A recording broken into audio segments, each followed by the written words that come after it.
While the Holden Cruze is dead as we know it, the small sedan isn't, and Holden is hedging its bets on this thing right here. It's known as the Chevy Cruze sedan in the States, but it will be coming to Australia as the Holden Astra sedan. Let's hit the road and see what it's like. This is a massively important car for Chevrolet and General Motors. They've sold 4 million Cruzes since 2008, so it's of significant importance for them.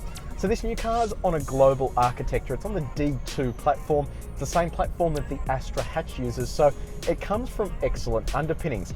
Now, the global architecture also means that other markets around the world get to play with it, and that's what the Holden guys will be doing. They'll be tuning the suspension and making it unique to Australia to make sure it drives well in our market. The engineers had their work cut out for them. They basically cut about 100 kilos out of this platform compared to the last one.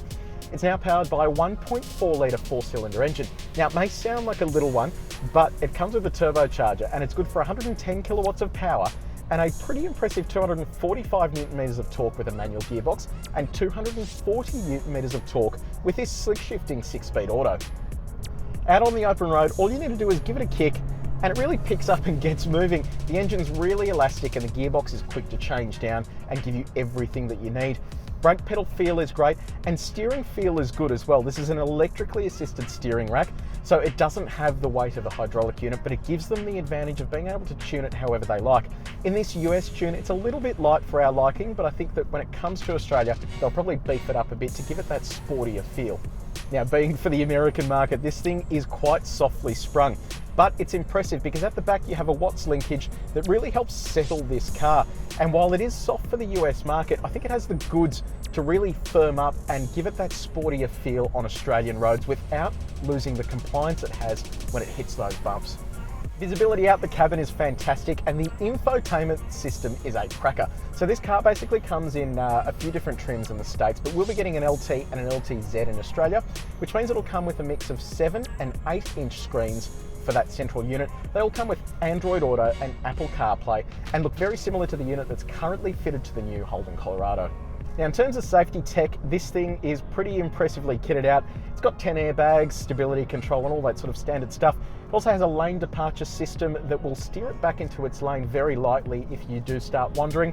You've also got a forward collision alert on upper spec models as well, but it does miss out on AEB. It's not available at all in any of the Cruze sedan range, which is a little bit disappointing. Now, what about the interior? Given this will carry the Astra name, it needs to have that premium European feel to it, and thankfully it does. The cabin looks fantastic. It's got that great infotainment system, a cluster of buttons, and then a soft-touch leather-esque material on the dashboard. So it gives it that feeling that it's worth a lot more than it actually is. Interior accommodation is great. There's plenty of legroom in the back there, and the boot is absolutely gigantic. Now, this particular car has a space saver tyre, but we are expecting the Australian model to come with a full-size spare, but that's yet to be confirmed. So we know now that this thing has the makings of a good car, and it's now up to the Holden engineers to put their Australian flair on it. But we've got full confidence in them, given what they've been able to produce with the Spark and the Astra hatch. Keep your eye on CarAdvice.com for all the latest info on the all-new Holden Astra sedan.